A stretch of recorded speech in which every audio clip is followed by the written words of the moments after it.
have not posted a vlog, and I have all the footage.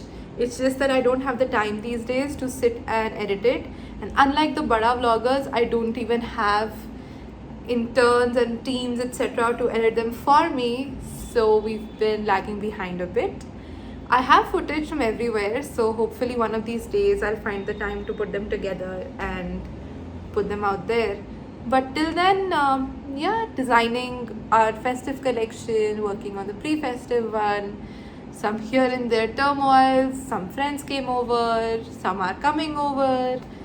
So, life as usual, and trying to make the best of what we have, and working hard and hustling as you have to. I mean, if you run your own business, and especially if you're a woman and things are harder for you than they are for your male counterparts, then hustle has to be in your blood, and that's all we are doing. So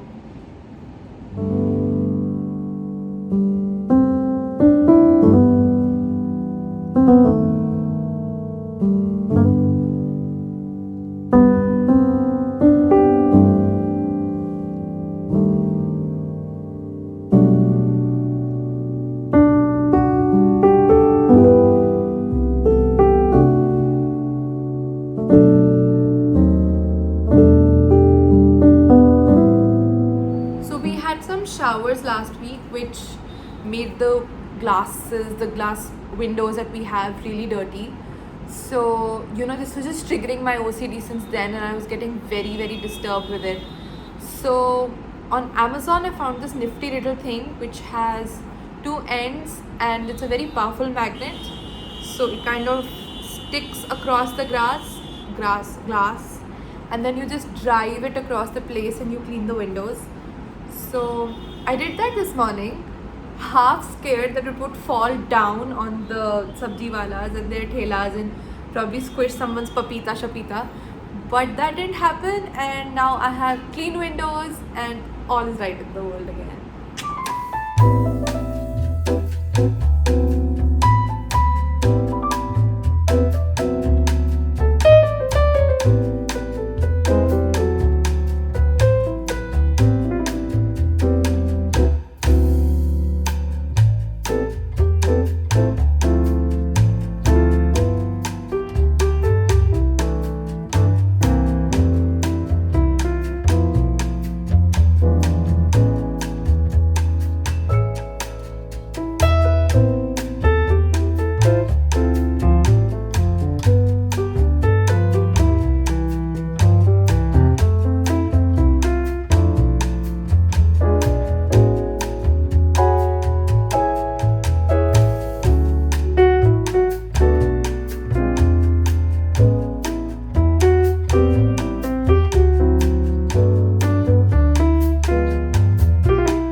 was spent designing a large chunk of our monsoon and little post-monsoon pre-festive collection, and that one derives a lot of inspiration from Sufism, from Urdu, from the words of Urdu that have no meaning or no direct word in Hindi or in English. For example, there is no one word in the language of English for hasrat or for ranjish. So these are the themes of this collection that I'm designing right now, and